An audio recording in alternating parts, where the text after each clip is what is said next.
Good afternoon and good evening, everyone. Thank you so much for joining me today. Very exciting. Rod, Joe, Brian, Christina, and everyone else who's out there watching, thank you so much for stopping by today. It's an exciting day because I believe just via a little link Christina sent me earlier, I have been able to download Blender 2.82. And I thought, hey, we're going to do a little bit of Blender stuff, mostly 3D or DAZ Studio stuff today. So I was thinking perhaps I can start by installing Blender 2.82 and then loading up Steve's logo that Christina has kindly turned from the font into an actual kind of 3D object that we can use. Oh, dog, neighborhood dog, unbelievable dog fight out there. And then we're going to put that into the little animation that I have been rendering yesterday. Speaking of which, perhaps before we get started, let's have a quick look at what it looks like. If I can find it here somewhere. Yeah, sure, no problem. We will. I'll probably need 5 minutes anyway to. I think it's in Urban 7. There we go. Oh yeah, let me also go and start my pointer focus here. And I believe I've made some renders in Animation V1. So those are all the still images here. I don't think I need any of those anymore. I've got the file. I'm just going to go and delete all of them, just so that I get a bit of extra room on my hard drive. Free it up. I'll leave it in the waste paper basket just in case there's something I've forgotten. This one was just a test, I believe, just a quick test. That's not the animation, by the way, but that was with 500 iterations. So I'm hoping I can get away with less for the final version. This, on the other hand, is the final. Not the final, sorry, it's an animatic that I've rendered overnight. So let's have a look at that a few times and just see what kind of an impression we get here. I've also put it on the 3D Shenanigans channel. If you want to have a look at animatics that I produce during the streams, that's a good place to go. I'll post both final animations as well as works in progress like this one in there. So this is the 3D logo I whipped up yesterday in Blender, just so that there's something there at the end. And I think the camera pan works quite nice. I don't think it's quite final yet. I had to do a couple of tweaks that I'll explain to you in a moment once I get my chair in the right position here. And so this whole segment here, the end of it, works really well, I think. And I like the idea that we're slowly revealing where we are with the camera kind of panning, looking at the end of the alley, and then actually we're panning into something else, and whoa, there we go, we're revealing the thing we would actually like to see. So there we go. Rod, animations really take your last nerve, aren't they? So I was trying to watch your trailer just earlier. I may have misplaced the link. Would you mind posting it again in the chat? That'd be really nice. So there's a few things that I like to do differently. Most of it is there, and especially the last part, I like to tweak the camera in this beginning part. Let me just show you what I mean. When the camera starts moving out here, I think it points more or less straight at the wall. So I would like for the camera to turn right a little bit more, and then we pan to the left like we do right now. Just so that one keyframe that just needs to go just pan to the right just a tad, and then we just make that whole camera movement a little bit more interesting. I don't think I want to go up and down in this. I think I'm going to leave all of that in place. The next thing we're going to do is we're going to replace this logo. I'm going to have a look at Christina's blend file, and then we'll see if we can put that in. And then the third thing that I'd like to have a look at is this. I'd like to pan to the right, look at that wall on the right, and then we move over to the left. That's the idea here. That's the idea. Thank you so much. Is it safe for work? Can we show it? I'd love to show it, and maybe we can just have a little look. Let me know if that's okay, Rod, and then we can we can see what your animation looks like. The launch trailer for Chapter 7. I'm very much looking forward to that. World premiere on Twitch. So that's the plan. So yeah, the third thing I'd like to do, if possible, I'd like to try my hand at a little bit of a little bit of background action. So in particular, does this pause when I do this? Oh, it does. Perfect. So in particular, I would like to have something happening there in the background, literally right at this bit. So perhaps a car that just goes, and while we pan from here to there, it just goes and drives left to right, just in the background. That's one thing. The other thing I'd like to do is have a person just from the back walk slowly down this alley. We don't even have to see the person from the front. It's like just a shadowy kind of figure that just walks around here. That's the idea. That'd be cool. Don't know if it could be a cartoon figure, it could be just a regular person, just so that we get from the corner of our eye, we get just some movement here. I don't know how easy or how feasible that is, but you know, we'll try that. All right, so that's my animation. Let's have a look at Rod's animation, shall we? This is exciting. Currently available only from Rod's Lair. This is a set I'm using, by the way, Urban Future 7 by the Venerable Stonemason. Okay, secure connection failed. Rod, what's going down?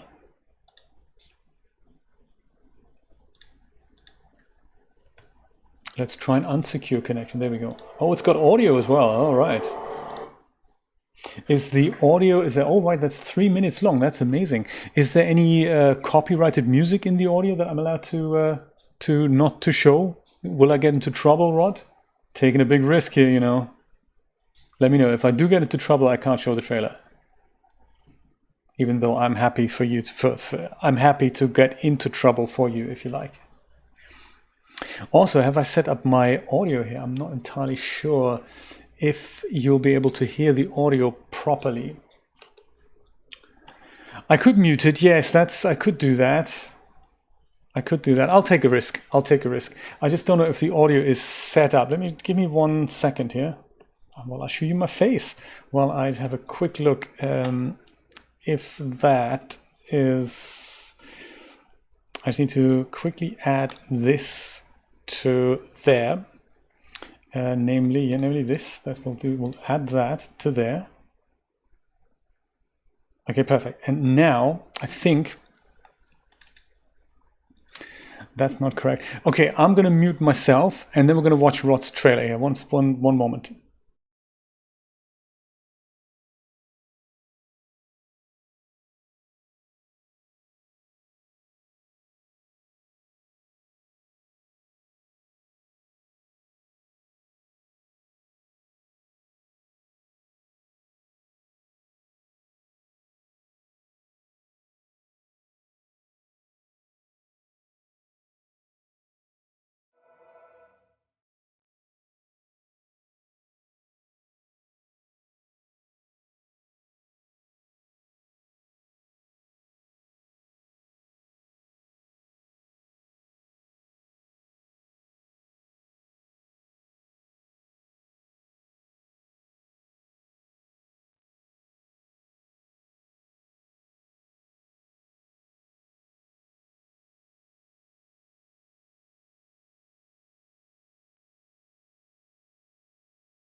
The rise of the Vasoth. I like it, Rod. I like it. A lot of work has gone into that, I'm sure. So there is something. Absolutely, absolutely. So there is something there's a little bit of advice I can give you on when you put these types of stills together. There's an effect. It actually has that name. It's called a Ken Burns effect.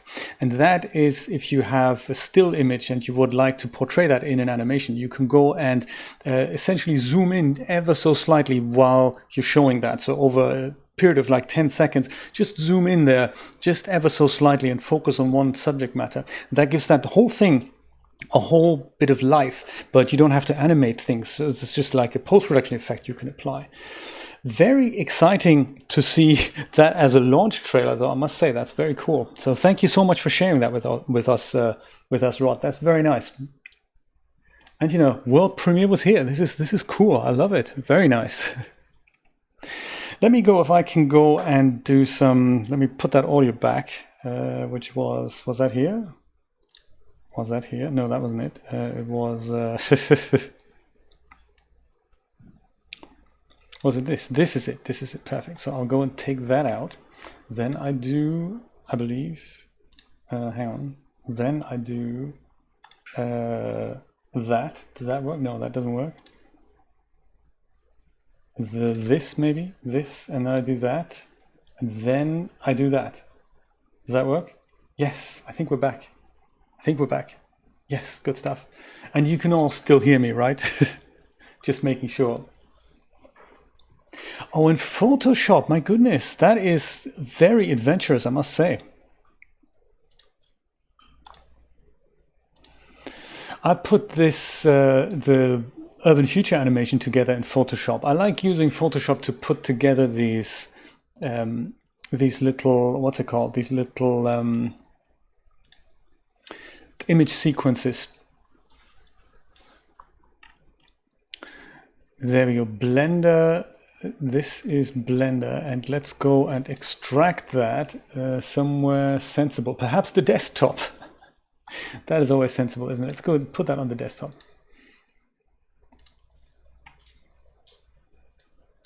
Nice. Blender 2.82. Christina, let me know if what's changed in Blender 2.82. So we'll probably see that in a moment ourselves, just to get a heads up if there's any major features I should be aware of. I'll go, and since this is going to be on my desktop, just as a, before I move it elsewhere, I'm going to go and head into my regular Blender Foundation folder, and I'll copy my config folder. I think config and scripts, I'll go and copy those. I believe that's how it works. I like this kind of practice, And I always forget, whenever there's a new version of Blender, I always forget how to actually do this.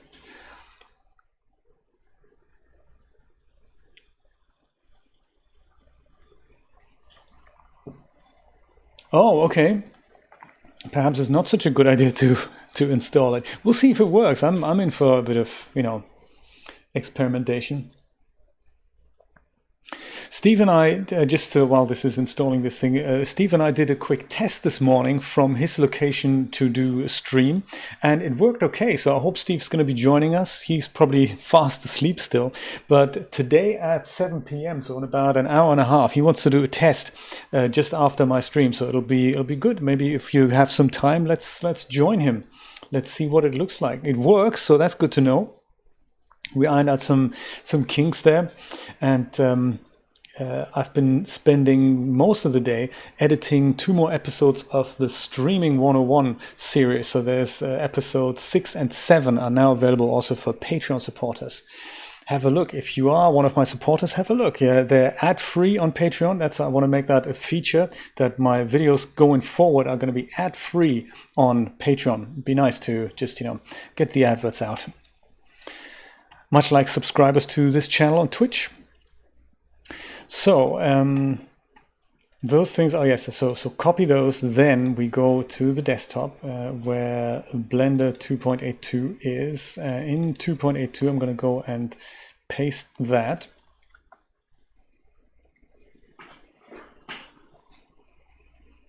Oh, okay. Yeah, thanks for letting us know. Really, my scripts are 2 GB in size? Very much doubt that, but okay. Windows, if you say so. Can you see that here? That's kind of crazy. I'm just ever so slightly. This was like 2 GB when I copied it. Have I got that many scripts? That's bizarre. Crazy. Or maybe it's the settings that are like really, really large in my current version of Blender. I was not aware. I thought it's, a couple of 100 MB.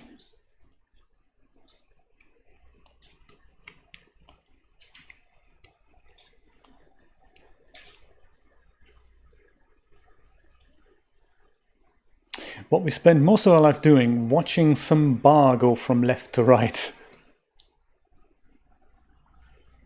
Oh yeah, the animation, just another technical detail. The animation from the beginning, the Urban Future 7 animation, that took yeah, replace. Go on. And that took about 6 hours to render in total, just with one computer, just with the RTX 2080, in about 800 by 360, I believe. Actually, I'll leave that over here. And I don't think I'll need to start that in administrator mode because it's not anywhere crazy. Run anyway. The Stitching Blender Foundation. Come on, world premiere Blender 2.82.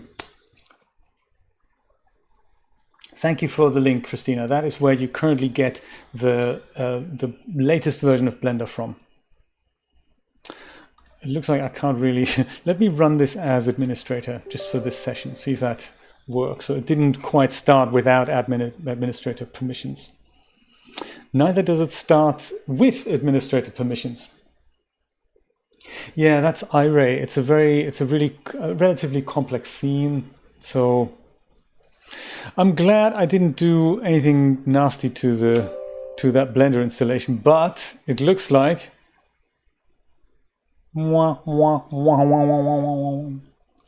it ain't happening. That's okay. We'll go back to Blender 2.81a.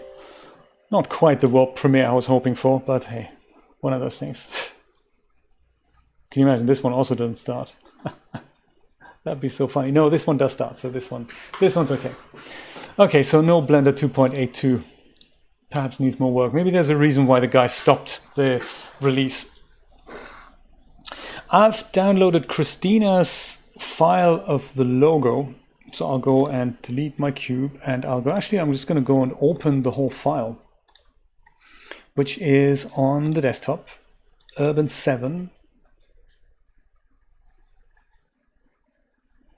Did I not paste that in here? Blend files, there we go. No, I didn't do that. Oh. I could have sworn I put that in there. Yeah, well, let's, in that case, let me just go over and dig that out. You did put that in the Blender chat, right, Christina? Blender General, there we go, logo.blend. Why? Oh, because it's in downloads, that's why. It's because it's in downloads. Logo.blend, there we go, that's it. So let's just go and put that into here. Logo.blend, I'll call that backdoor by Christina.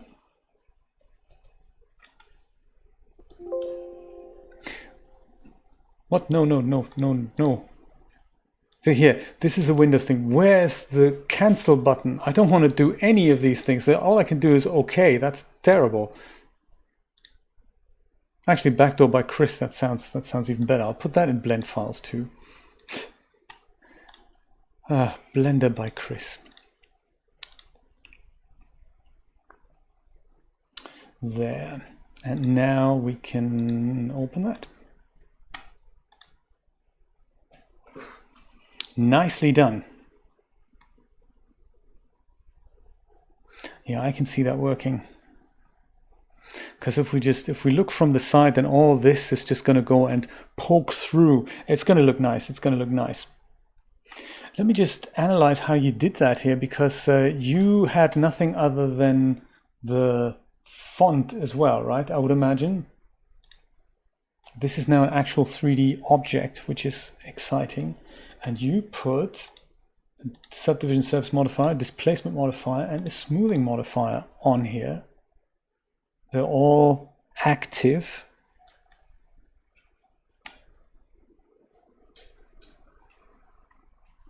Right, that's how you did that. So since it is already a 3D object, I should be able to, I just want to make it slightly more embossed so that I can poke it through a little bit better. That is possible, right? Since it's a 3D object, I should just go and say GZ and S and Z, and that should do that. Yeah, perfect. I might actually do that in DAZ Studio, just so that we have, did you know that I don't have to put, yeah, cool. On the displacement modifier. Right, that's the texture. Yeah, very clever. Very cool. That is very cool. And then just we add a strength. Oh, that's nice. Steve's going to be super happy about this. Let's try and get it out as waveform OBJ.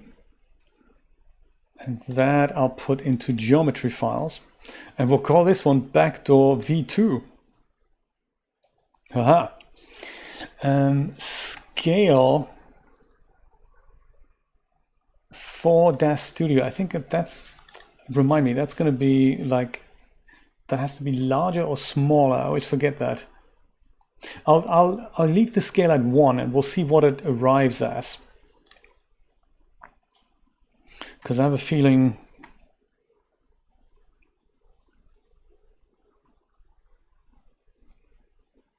right.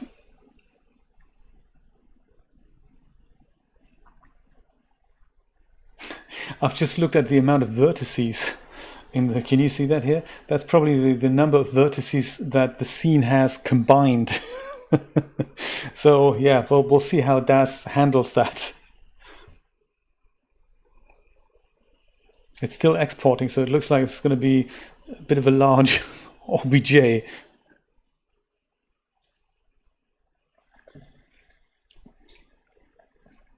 Still working on it.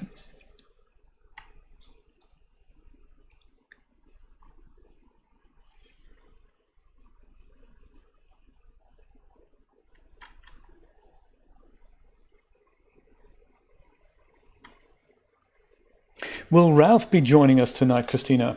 Is there anything else we can teach him?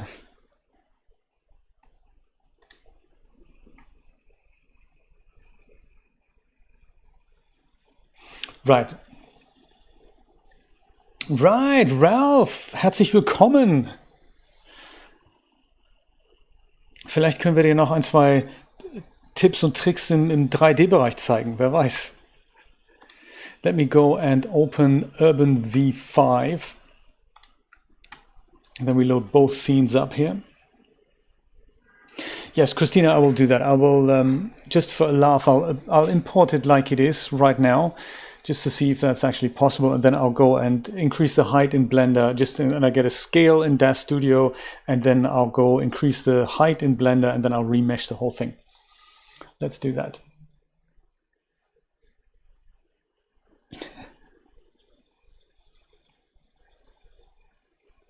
Oh yes, about this scene, that's the other thing. I'm going to show you what I did there in a moment. When I started the render twice actually of this animation, and the first time I did it, the computer crashed halfway through.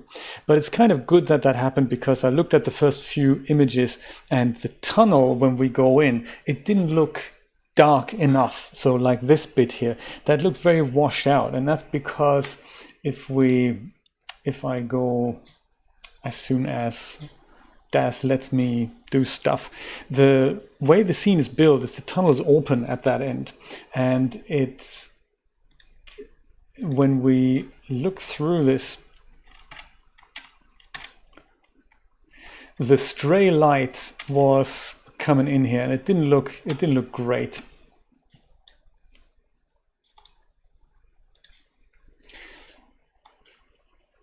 Like at this end, this is where our camera is, and this is where we go in. And I put two planes on here just to make sure the stray light doesn't go in there. So the regular sun and sky that I put in, that just illuminated the tunnel into here, and that looked very washed out. So I just closed that off. The other option would have been to put a sphere on the outside and then just cut a hole into the sphere. But I thought this is easy enough, so that's it. We'll make a 3D enthusiast out of you yet. 3D professional, shall I say.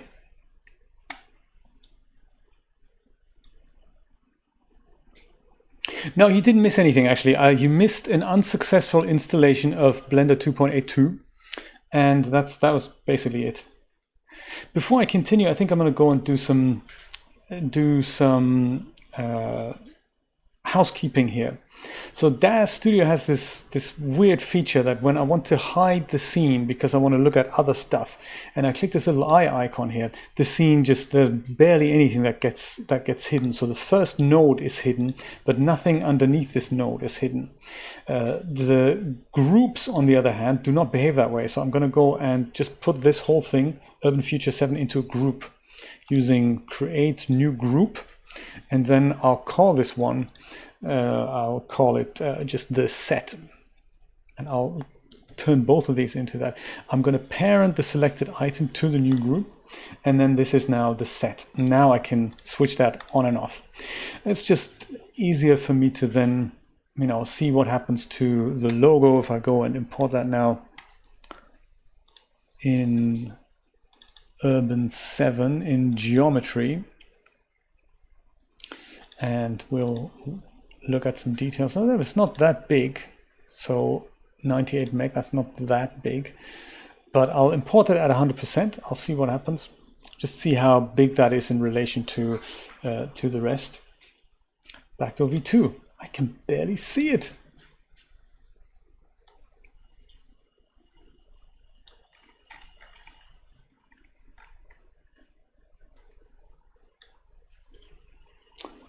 So that in relation to, yeah, okay, so I'm going to increase the size. That's good to know. Okay, let's get rid of it. And I'll go back to Blender, and let me go and extrude that a little more. So on the displacement modifier, the strength, we'll crank up the strength to 1 will be plenty. It will be ample. We won't even need all that much, but that'll be nice. So now at the end of all this, I can now add a remesh modifier. Do you think I should apply these modifiers? Might make sense. Just go apply them one by one.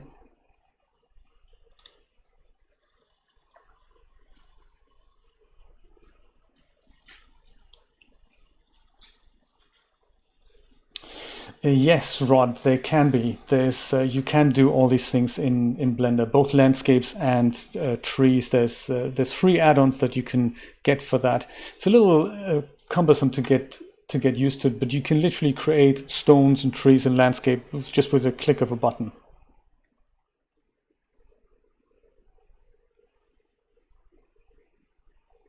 Right, that's a good idea.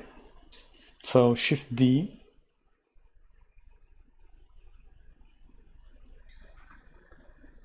Did I just press that Shift D? Was it Control D? Shall I use this rather? Did it not duplicate? It was Shift D, wasn't it? Shift D. There we go. Now it did it. That's perfect.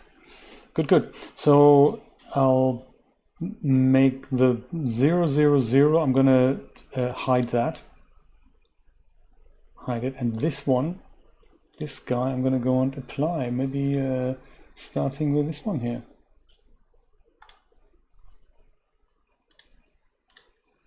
Apply, and apply.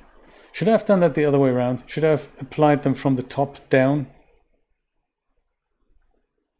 Looks like I should have. Good thing I've made a copy.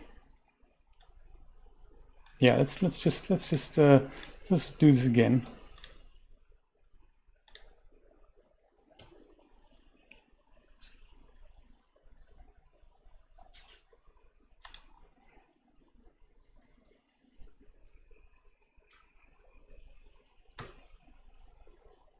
All right.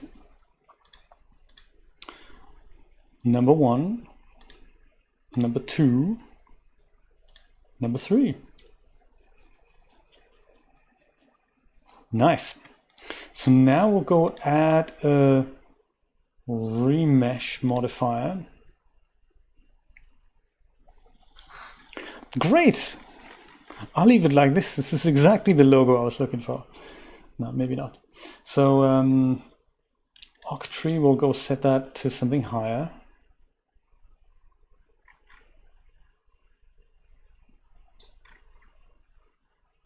Getting there.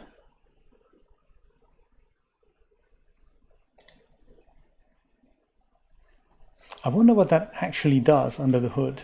Octree. It's got to be something. It's got to be something.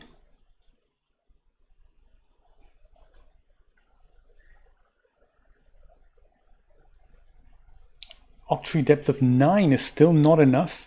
That's bizarre.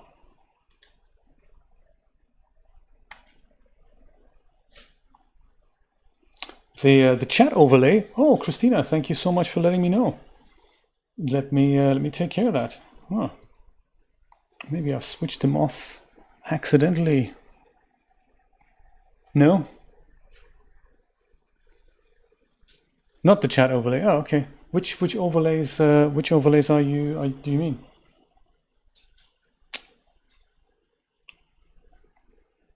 The overlays in the oh right, those, yeah, that's okay. Right, thanks for letting me know. I'm just not entirely sure why I'm only seeing like a little cropped version of this. Yeah. Where's the rest of the logo remesh modifier, might I ask? Should I keep cranking up the Octree depth here, maybe to 20? Is that going to help? Surely it's going to crash my computer.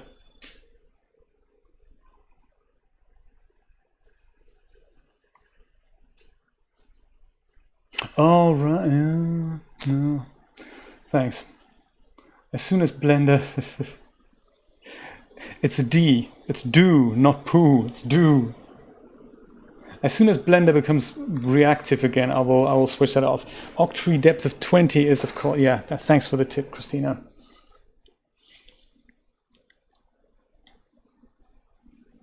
This could take a while. Oh, you know, in the meantime, actually, while Blender is doing its thing, I've received an email from Twitch today. Apparently my rat emote has been approved. I haven't had a chance to test it out yet. I believe if you put WP Guru rat into the chat, let's try that. That should bring up the rat. Look at that. The rat's now part of the emote thing. That is so cool. Look at that. Now we can make custom emotes. That's really cool. Oh, look at him. Cute little guy. I don't know how else to bring him up. I think maybe it's the... Oh, there we go. You just click on that little smiley face icon. And there he is. So next to Justin DeSenio's face and all that, we now have the WP Guru rat. That is so cool. Maybe we'll do that next time. We'll do a little chef's hat. So Octree depth, let's set that back to maybe 6, shall we? Now that Blender's just about alive again, it did not crash on me. Okay, so 6 was not what we wanted. Maybe was it 7? 7 better? Almost. Maybe let's use 8. Yeah, I can't quite make out his ear, so maybe I should have made him a little bit smaller. And don't remove the disconnected faces. There, okay.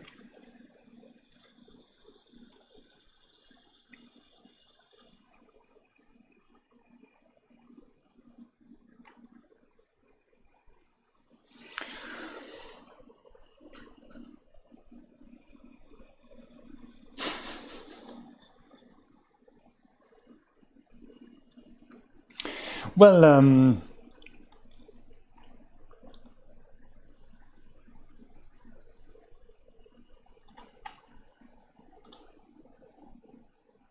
let's try smooth shading. Maybe that'll make it even better. I think it does. What would you recommend, Christina? Shall we leave it like this, or shall we go and increase the octree depth? Okay, no problem.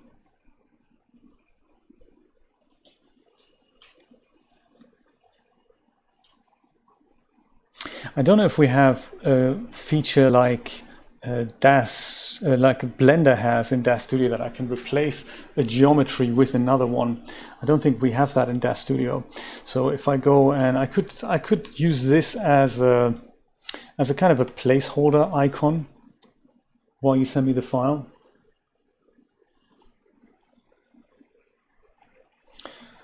Auto smooth. What's the auto smooth? I know none of these things, I'm afraid. I'll just leave it as is. I just can't really.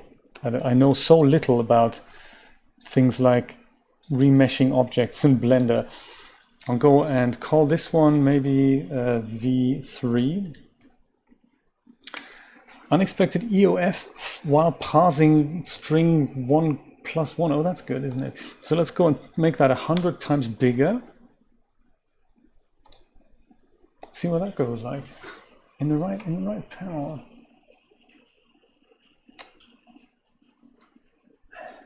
Sorry, can't find it. Well, since you're working on the file anyway, I'll just go and use this as a placeholder.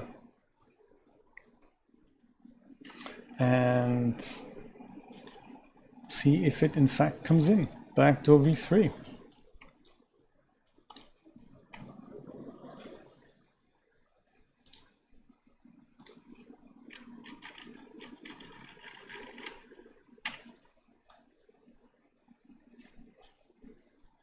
Oh, did I not select it?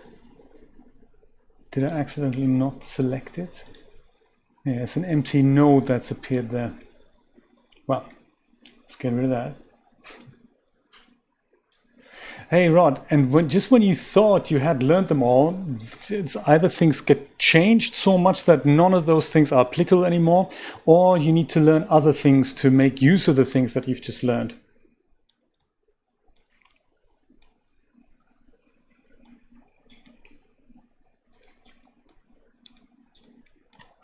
Why did that happen now?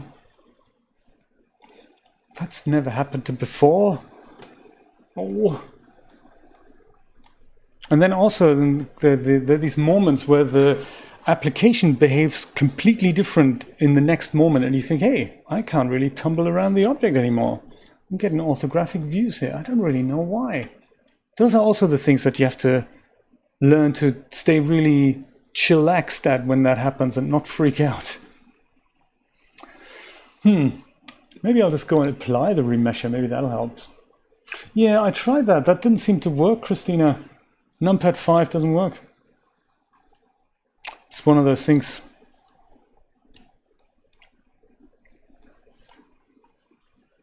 Apply that modifier. Select this thing. I think there may have also been something I just didn't quite do the way I should have done it. I should have said selection only. Otherwise, you know, things don't work out so well. I'll just override this here. Perhaps I'll just go restart Blender because, you know, it looks like one of them bugs, y'all. Oh no, I didn't save, did I? I didn't save. That's a shame, isn't it? Oh well. Successful session so far. I really like that. There we go. That's brought something in. That's cool.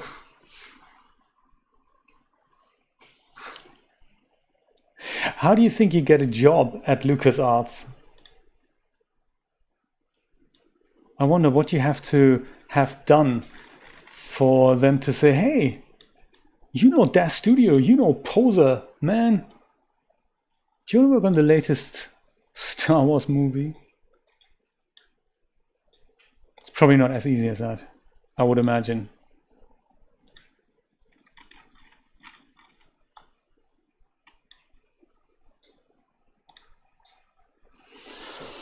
So, oh yeah, actually let's use this aux viewport and put the camera in here and put the, I'd love to be on the last frame of vision, but that will just screw up every single keyframe in the whole application. So I'm gonna have to be a bit more careful with that.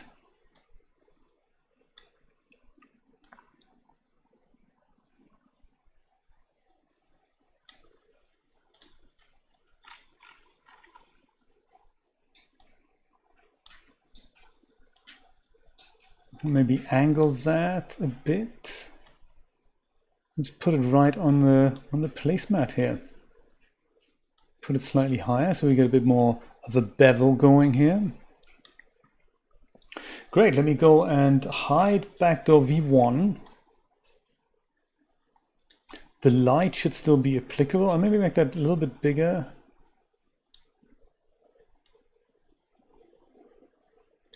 There.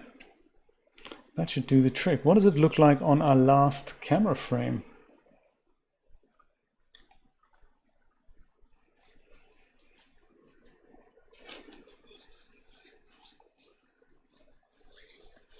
I think so too, Rod. I think so too. So last frame of vision is actually nice. I think I'm thinking of just turning that, angling it that way. We can always tweak the final frame there. Will that look better? No, that won't actually look better.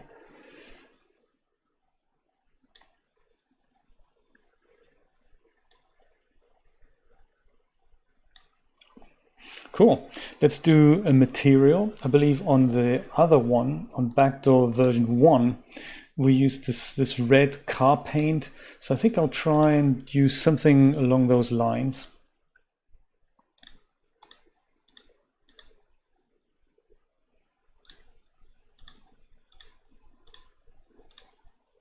Car paint cranberry. That was nice. There's also colored flint glass. We could try that. Maybe we'll try that.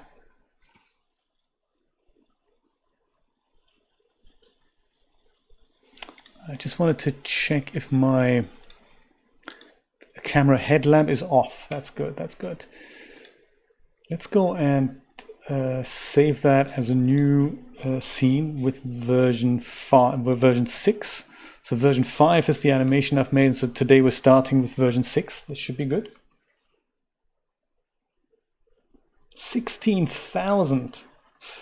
Oh, but then 8.4 million hours of render time. That's not something they didn't just use one computer, right? They probably had 2 or more than that. Wow, that is crazy. But that is then where things become scalable. You think, well, if we need, I don't know, for the whole animation, say you needed 200,000 images, each image takes 10 hours to render. And you go, well, that's great. If we just have 1 million computers doing the same thing, who cares?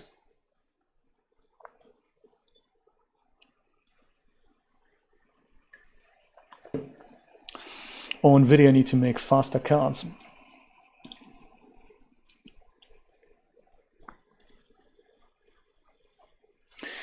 So I think because I do like the idea of that being glass, I must say, that's very cool. But I think because it's a very wonky font as it is, I think having the reflection of the placemat come through, I don't think we're gonna be able to read what it says. So I think since we're using this font, I think I'm going to have something that doesn't have reflections. So otherwise, we'll just see the texture underneath it. That's true. There is the budget thing, Rod. That is absolutely correct. Let's try the cranberry car paint here. See what that looks like. I believe that's the cranberry. Yeah, there we go. Oh my God, it's perfection. No,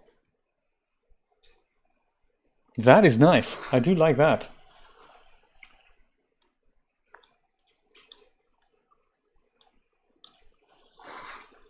And to be honest, I don't think we need anything other than this. It's just I think it looks good the way it does. If there's more geometry in this or not, I don't think anyone's gonna see that, to be really honest. Let's leave that. That actually looks really cool. I'm super happy about this. Let me go and switch to my actual camera and let's look at this in the last frame of vision here. We can then potentially even zoom into the, just position the camera that we can see this from slightly from an angle. Because this looks much better, I think, now if we just go and zoom in to this even more, that we have the full Monty of the backdoor 3D there. Let's see how I can do that with the camera selected. And this is definitely, this is not the test camera, this is the camera, right? Yeah, that's the camera. So I'll go and try and rotate, perhaps, what is that? That's the x-axis. Could that be the y-axis? Could that be the z-axis? And it's got to be the x-axis. But then also, where were we before?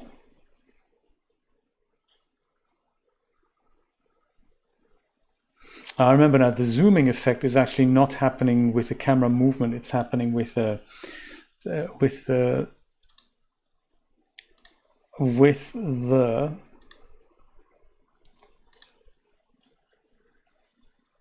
focal length. Isn't that correct? Yeah, focal length.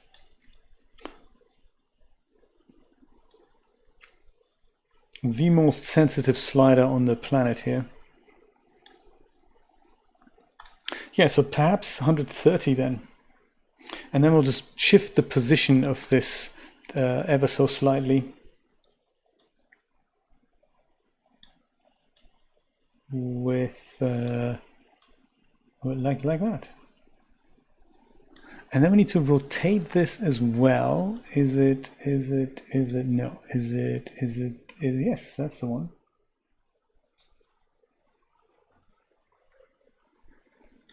Yeah.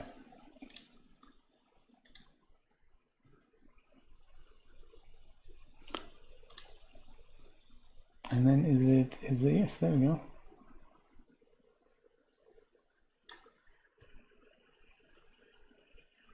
Yeah, so I think if we do this at a slight angle, if the camera at that point would be slightly further down, I think that would just be ideal.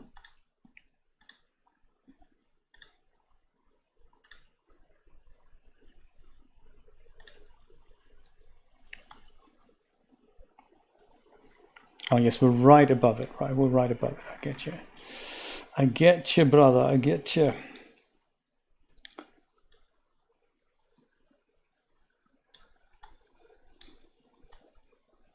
Sometimes it's easier to just go and grab the camera and point it where I'm thinking it should be pointing, and then we'll just do the final framing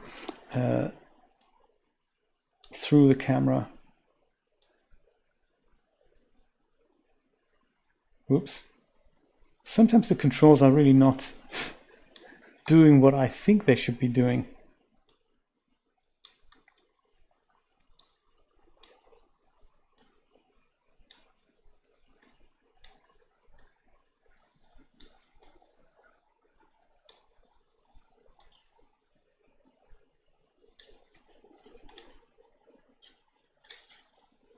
So through that and in here, now we're going to just go point that at that. And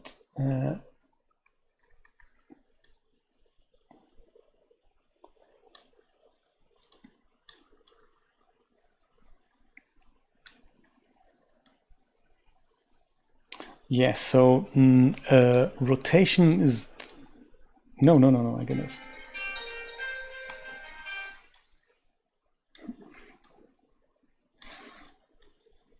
Rotation's behaving really weird. I might actually go back on my plan and not go and use the focal length variation. What did we have before?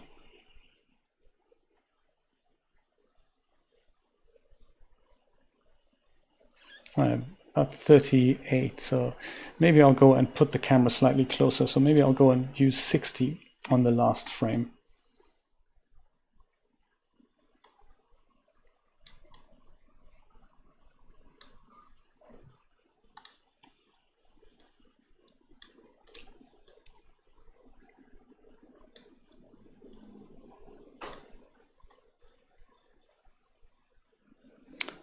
Yes, I don't even know on what angle the camera, what that is on right now.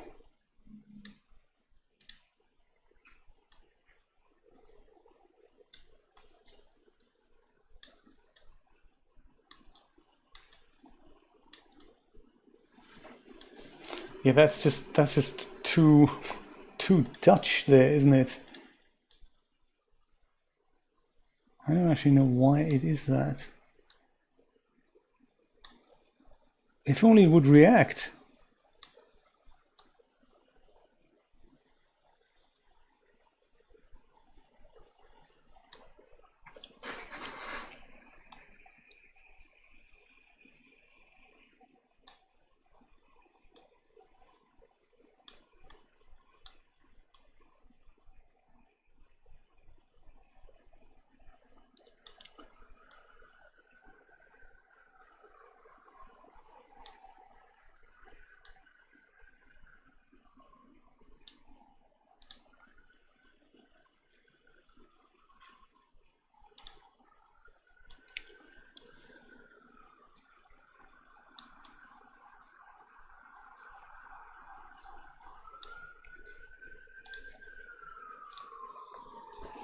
Let's see what this looks like.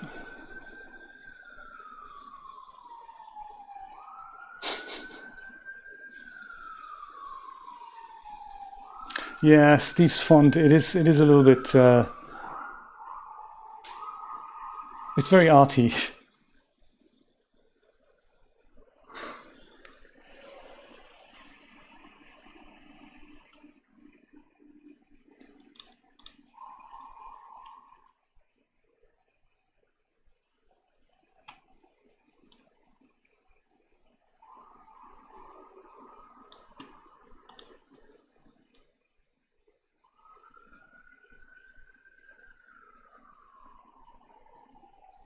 I'm not sure if we should, I suppose because it's a very long word, I'm inclined to put it diagonally, like slightly diagonally.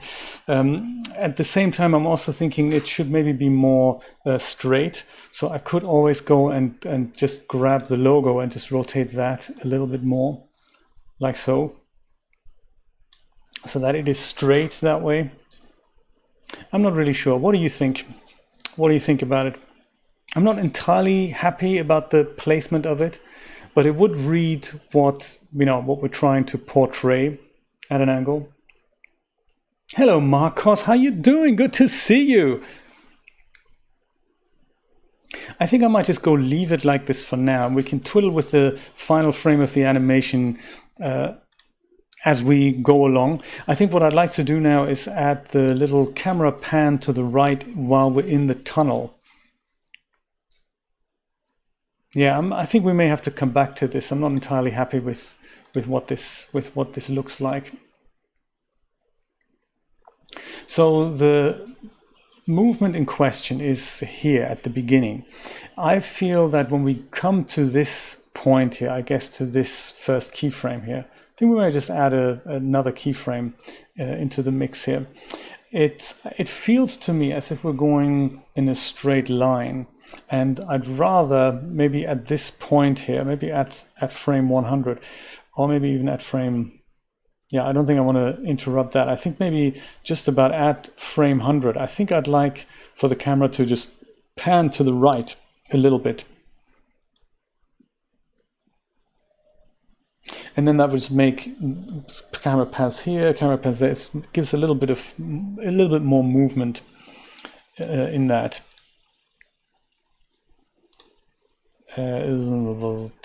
Parameters, there we go. With the camera selected. So this I don't exactly know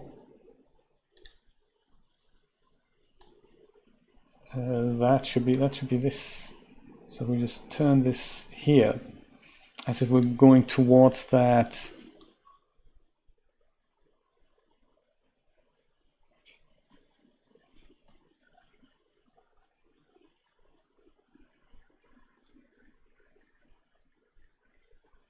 Oh, I see. And then we need another keyframe to make sure this now goes and turns to the left now.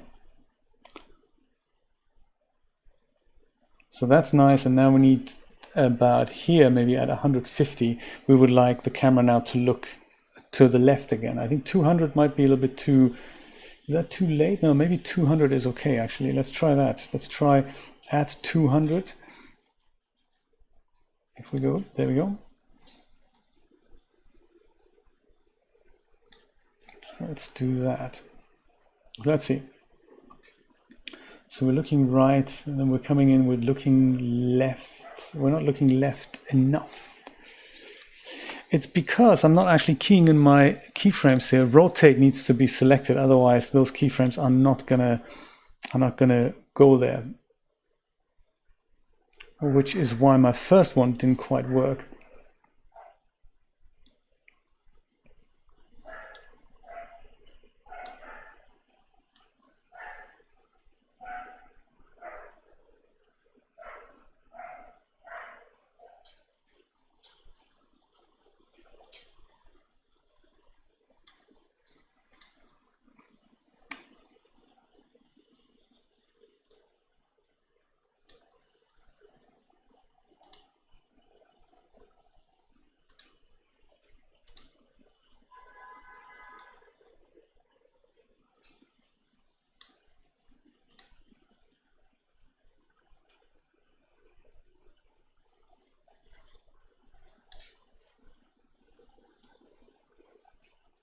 It might also help if I move the starting position of the camera slightly further over here, I'm thinking.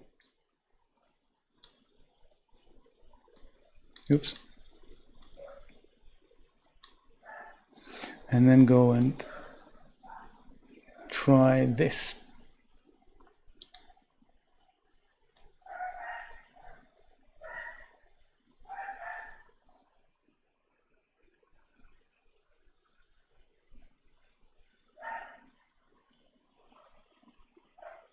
And then we go and here.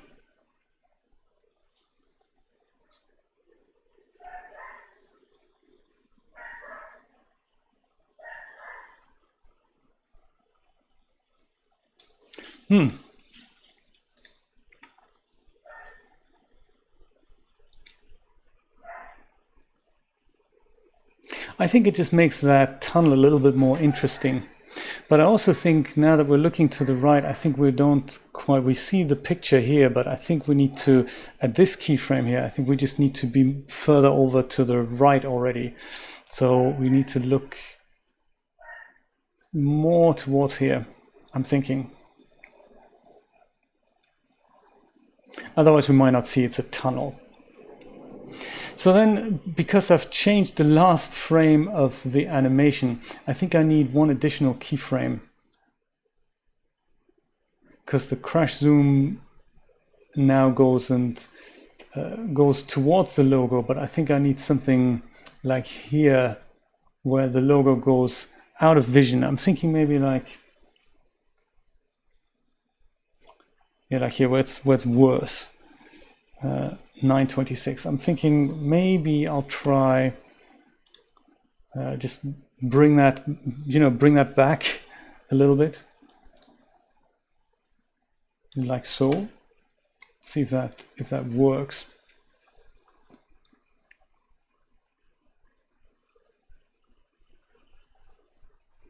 Oh, it certainly works. It certainly reveals it. I think we could do with a little bit more there. Let's try to do this, just so that due to the interpolation, I don't want the logo to escape. Try. See, now we do the same. We do this at the bottom, that the logo goes a bit too far at the bottom. So let me go undo that and do less extreme.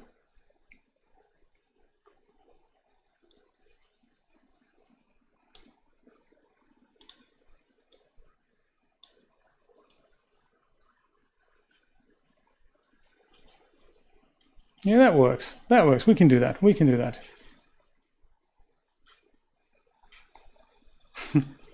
You need that tunnel, huh? Well, let me go and save this now and see if we can add, if I can find something like a tuk-tuk car. Is there such a thing on the DAZ store, or do we have a tuk-tuk car, like one of those things that they have in China? I'd like to put a car that just drives along, a bit like our Mars rover, in the background, just goes from left to right. Nothing fancy, just goes from left to right there. That might be quite nice. Let's see if we can find one. And also, let's see if what that's called. Is it called a tuk-tuk? Tuk-tuk Thailand. Oh, there we go. That's the one.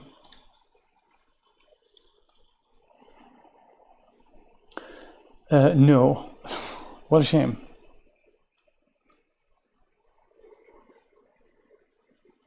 Do I have it? Maybe. Do I already have it? That would be even better if I have it in my large catalog of stuff.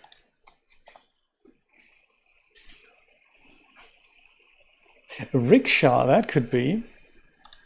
Yeah, rickshaw is also good. Do we have a rickshaw? Ricky here. Rick Striker Pot. Ah, what a shame. Is it a tuk-tuk? Do we have that? No.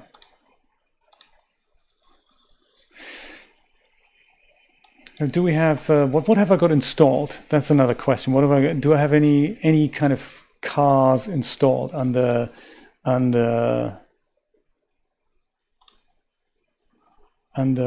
transportation?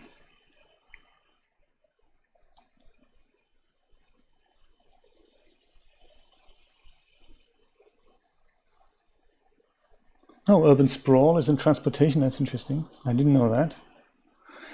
There's some sci-fi things, like Stinger.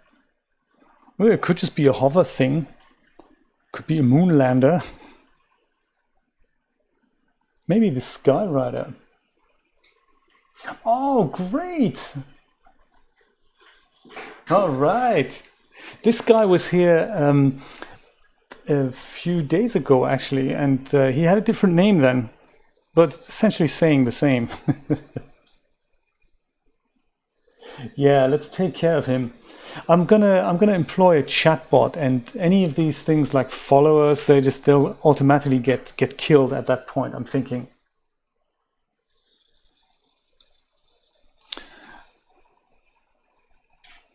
Or it could just be a Yamaki car. I'm thinking maybe the little hover thing here, this guy, the Stinger. Let me go install him.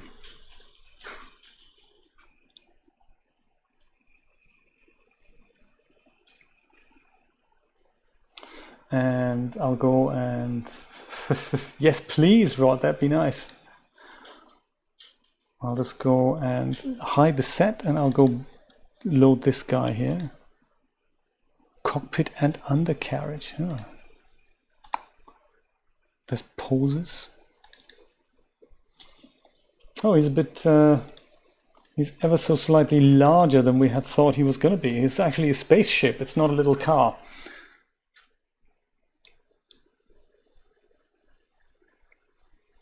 Oh, have I just created a keyframe here? That's unfortunate.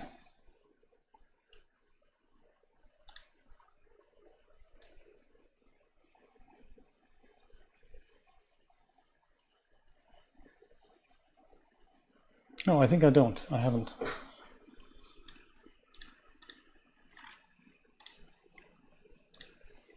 So yes, he's obviously larger than we need him to be, but it's cool. We can just go and make him a bit smaller and see if we park him over here in the back.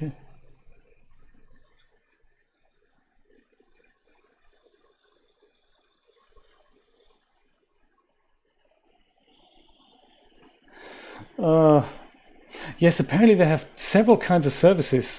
One is that you get followers, but then there's another one that you actually get watchers. So I didn't know that service existed as well. That's kind of crazy.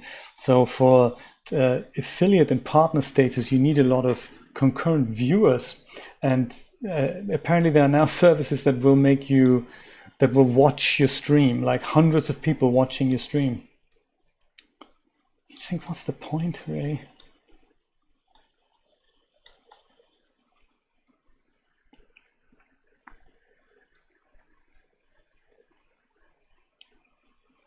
Sadly, I wasn't on frame 1, of course, so that's ruined whatever was on here. So I can probably get, there was a way that I can, under parameters, there's a way to go and let's go to frame 1.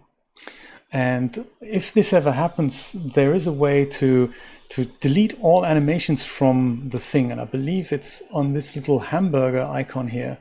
And then you get clear animation, clear selected. And that will remove all keyframes from this selected guy. Let me see if it works. It looks like it has worked. That's good. So now I'm on frame 0, and now I can position this guy correctly.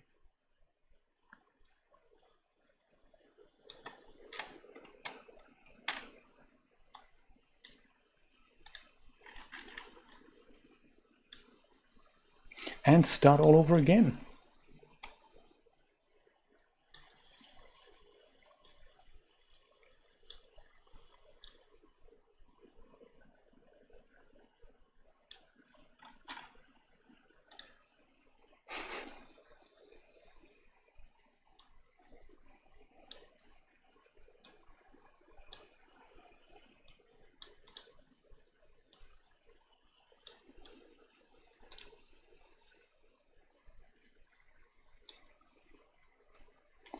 So since even though we're in the future, how far over the ground do you think hover cars are hovering? Will they be high above the ground, or will they be kind of car height?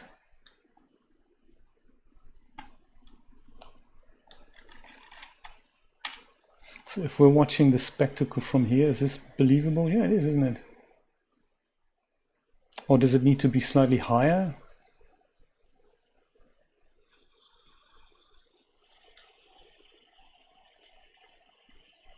Maybe a little bit higher, like this. It's certainly the right size here, maybe a little bit larger, tiny bit larger. Man, there's only too large and too small. Maybe like that. So let's see where we're gonna encounter this guy in the animation. So I think we're gonna go past, he's gonna go past when we're here. So at that point, we just wanna see him go past. So maybe then at frame 400, he needs to be out of vision.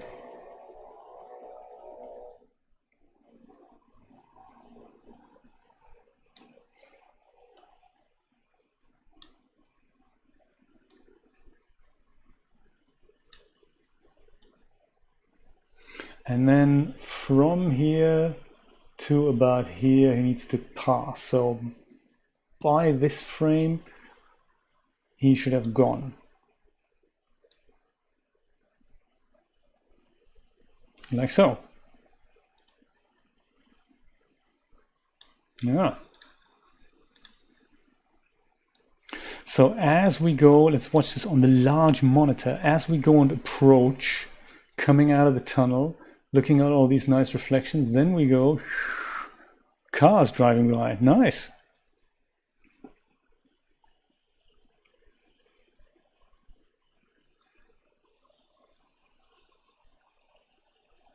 That should work. Car drives by. I like it. So then, of course, better late than never. Absolutely, Steve. I've just put a car into your back alley, so I hope this is going to look nice. Car goes by. It's actually so good that we could probably put 2 cars in it. Could be busy alley back there. Yeah, we could do this twice.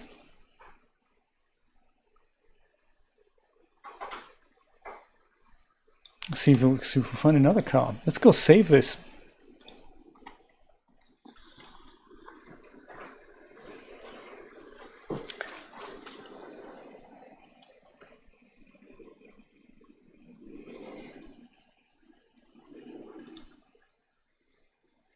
Oh, there we go. We have a different material that we can use for him. That's nice.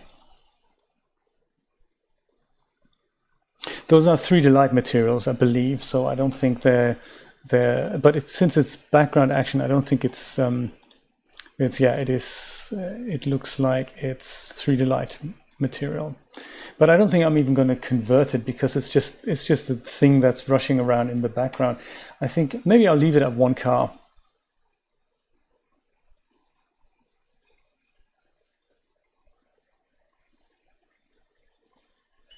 Actually, I like the idea of two cars. Let's make it two cars.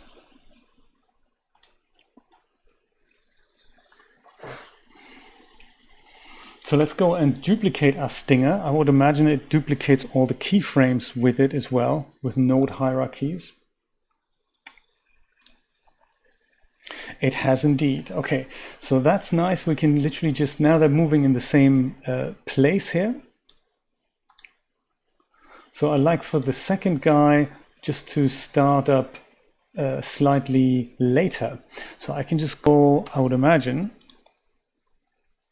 open the timeline a bit and just go and drag those keyframes over.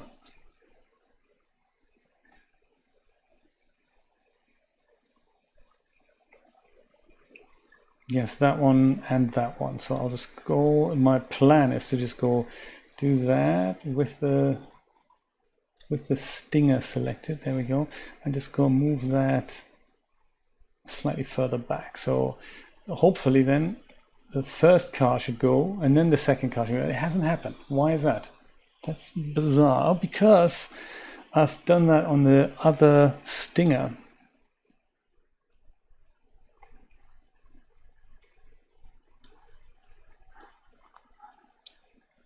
There. That's what I'm thinking. So now first stinger comes, second stinger comes. That's nice. So second stinger can just go be behind a little bit. First stinger, second stinger. Haha, nice. More action. And then while this is all going so well, I'll go onto the first frame and have a look at, hide my first stinger.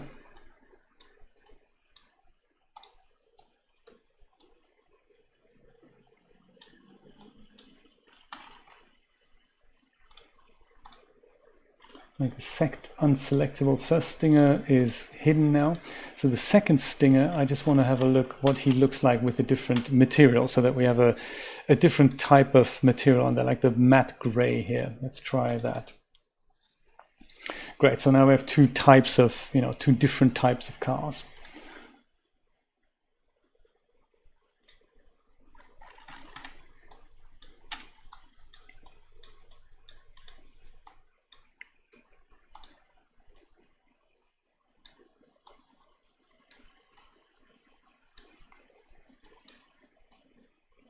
First one is red, next one is gray, right behind it. That's nice.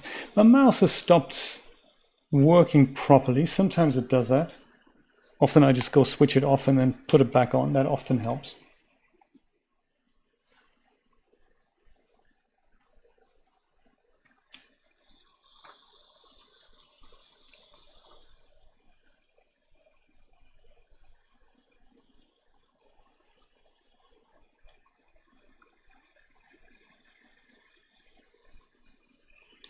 Okay, let's have a look at what that looks like on the large screen. When we come out of the corridor, I didn't even see the first stinger. Come on, first stinger goes.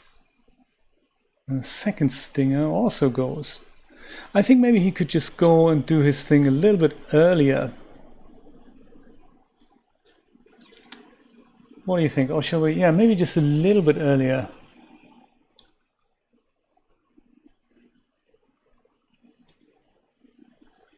Yeah, let's kick him off a little bit earlier. So first guy goes, second guy goes. Yeah, so we see a little bit more of him.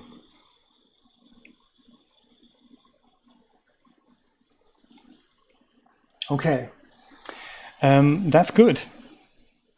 I'm inclined to do the other background action that I talked to you about as well, but perhaps we're going to leave that for tomorrow. I'm thinking, I think this is kind of nice here.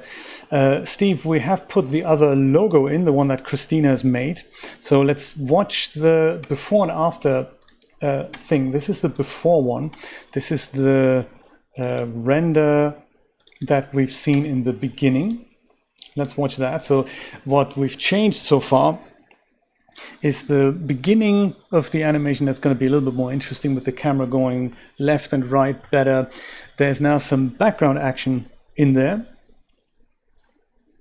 That's actually another idea. We could have the first stinger when we see this the first time, and then we can have the second stinger when we see it. It's also possible. And this looks a little bit different now because we have your logo in here. To bring that out better, I've adjusted the camera angle a bit, so I'm looking forward to what that looks like. So for the background action, we could have one stinger travel then at some point there, and then when we see this for the second time, we can have the second stinger travel. Maybe that's a good idea.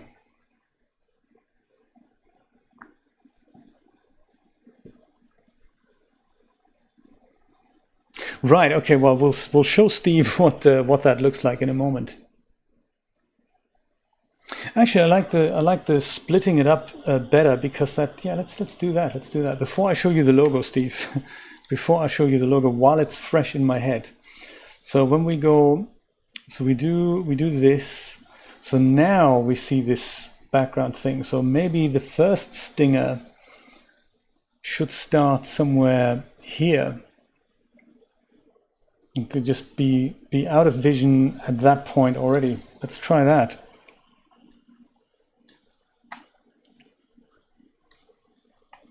So stinger 2 is here.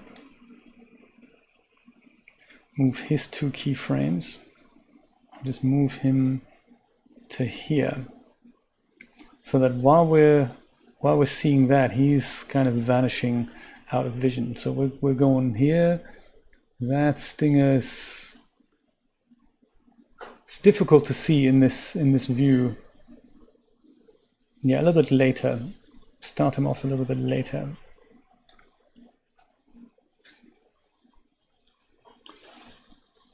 Yeah, so now that's perfect. That's perfect. So then we can have, when we're right slap bang in the middle of it, we can now have the other guy be here essentially. So we see the first stinger pass now. We move slowly over here. Then we go and see the second stinger pass. So busy back road there. I like that. I like that. Okay, perfect. Let me save that before anything goes wrong. And then, Steve, we're going to show you the logo.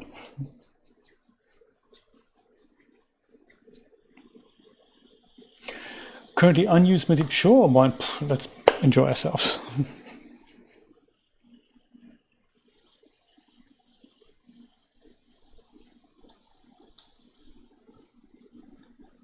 So then we go do this, and here we now go and boom, arrive at backdoor 3D. I might slow this whole thing down at the end, and just to show you what it looks like rendered. It looks way more interesting than the texture shaded view. I use the same red car paint as well, and now it's actually your font, and it works quite well, I must say. Aha. So I'm thinking the whole back passage, just the camera move, I'll just slow that down. I think I'll make the whole animation maybe instead of 1,000 frames, I'll make it 1,200 frames. And just the last 3 keyframes, I'll just go spread them out a little bit so that we just do that a bit slower. And then you can always rest on the last frame there for a few seconds.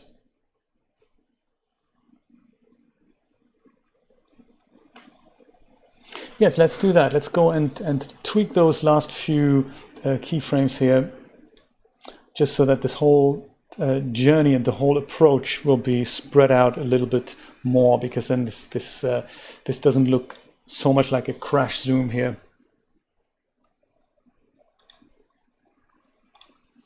that should be easy to do by saying the total is now 1201, and then the range will be that plus that.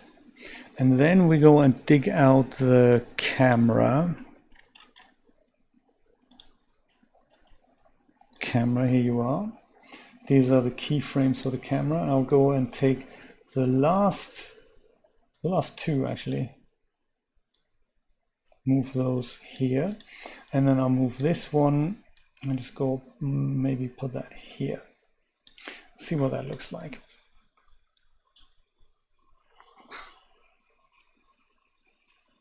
Whoa, okay, that doesn't look good at all.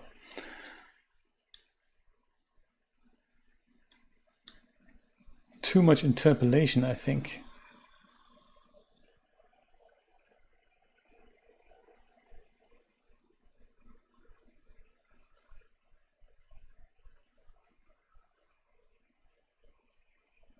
Oh yeah, it's my second keyframe. I'll go and delete that one. Let's just see what it looks like. Just interpolate it from that into the next. Yeah, that's why I did that, isn't it? That's why I did that.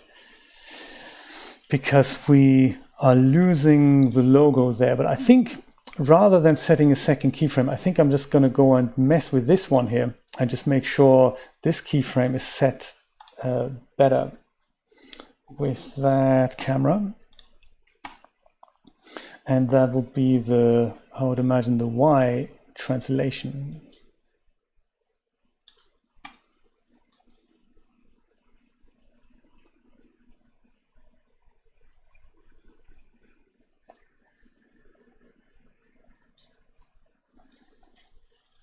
And then the approach, we're just using a different approach then as well. So if we're happy with this, then in order to avoid the interpolation, again, I'm not going to add a second keyframe here. I'll just match this keyframe up and move it into that direction already, which I think is the X translation. Like that. So then it's more subtle and we don't lose that. Perfect. And then almost. Then we also do, on the same keyframe, we just make sure we're further up already. And that's now, is that Z translate? Like so? Is that it?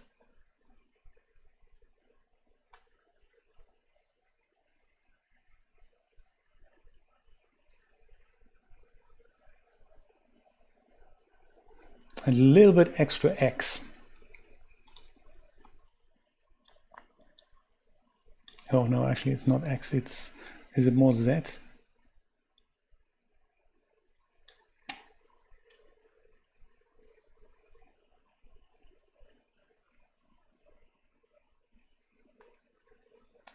Yeah.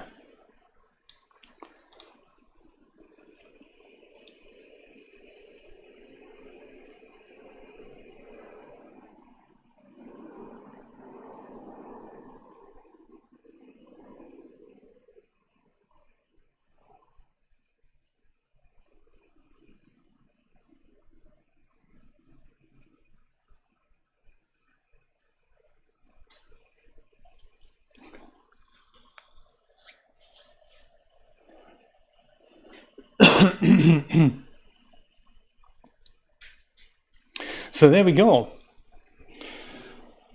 I think that's nice. With the background action, we can try and put, I'm still thinking it would be nice to have a person wander down this road on the right hand side. That'd be kind of nice. I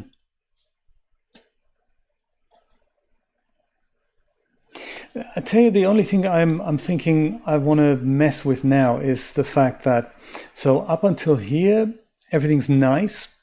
And then we're kind of focusing on this, which is nothing really.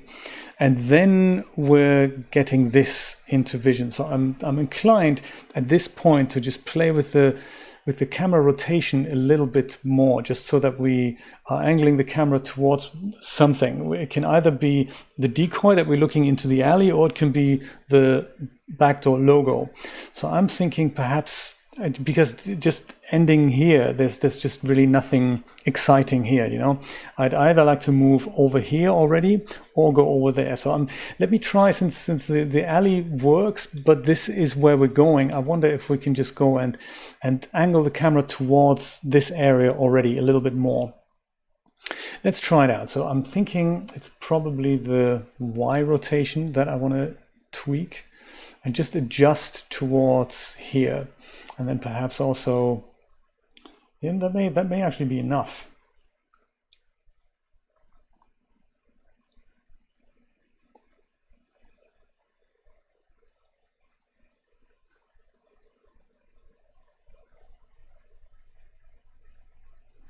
Yeah, we can probably even look further over to here.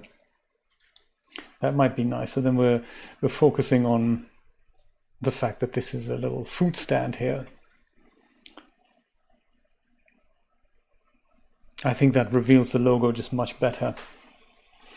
It's funny that my first reaction would be to add additional keyframes, but sometimes it's actually the preceding keyframe that then fixes any camera jolts. I think we have more direction now in where we're going. Ah, you're very welcome, Steve. 1200 frames. I'm now thinking that, I mean, this is not exactly real time. I'm now thinking that perhaps we can just move there a little bit faster. Let's just see how this goes. This is probably, we can probably better judge it when we go and see the animatic of this. So I'll let that render again overnight.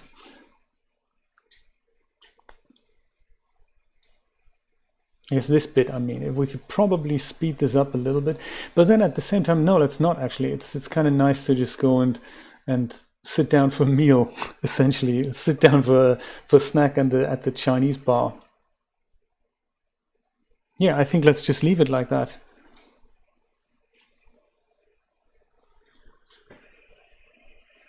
Are you all happy with this? If you have any suggestions, please let us know. I mean, one thing I could see us doing is, aside from the walking creature that, like here on the right hand side, we'll think about that. I'm illuminating the logo right now with the point light. You can just about see that here, the white blob, that's a point light. That's another point light down here. What I could do is, I don't know how cool that's going to look. We can animate the point light so that it basically just passes, you know, when we're seeing the logo in close proximity, the last 200 frames perhaps, or even the last 100 frames, that the light just travels from here to there, that we just, you know, get a little interesting shadow play going. That might be something we can test out just to see what it looks like.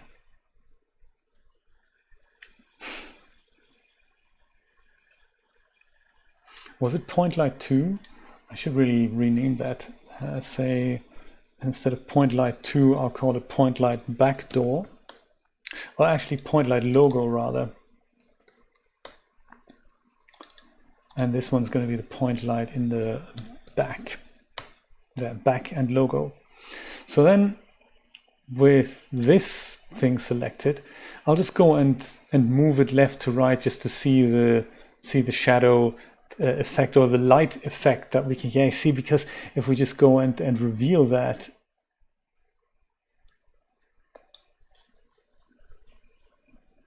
just animate it maybe from left to right as soon as we start approaching that, I think that could be really cool. Let's do that. If I'm on the last frame of the animation,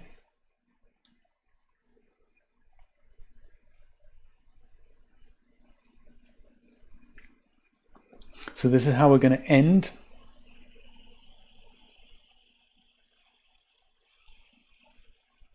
I've lost my pointer now. Was it just X? No, it wasn't X, was it? It was. Was it Y? It must have been. No, Y can't be. Y can't be. Maybe Z then. Was it Z? No. Sure, it was X. Oh, it's because. Is it? Let's try world. There, I can just about grab it here. Maybe it doesn't even have to be that much. So if we just leave that here as the last frame, and we just add maybe here, not even that, just like here.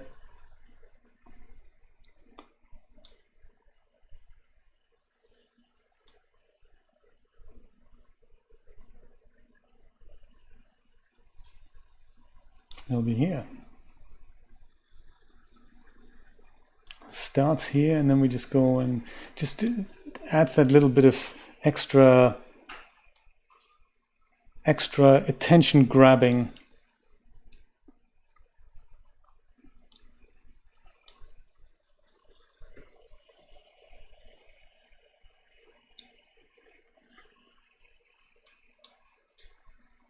Let's go render it and we'll see what it looks like. I'll go kick this off overnight again, and then by the morning, Steve, we should have, well, by my morning, by your evening, you should have, you should see an animatic. How's that? Let's do this. Well, my friends, thank you so much for joining me again. I'll make this whole scene available on the Patreon site under the same post as before. Speaking of Patreon, there are save current unused materials. Yes. There are 2 more episodes of Streaming 101 available for Patreons. Currently, it should be released sometime, in a couple of weeks or so on YouTube. Have a look at that. I will continue making stuff. We should meet again tomorrow. Same time, same place, for a little bit more 3D Schnick Schnack and Shenanigans. After my stream, by the way, Steve, I believe, is that still on? Let me know. You want to do a little test, I believe, from your location, a little streaming test at 7 p.m. So that's in about 15 minutes. Drop a link to your channel in the chat for anyone who wants to drop by and join the test. I'll be certainly there. I'm going to wrap it up now. See you all tomorrow. Have a good night.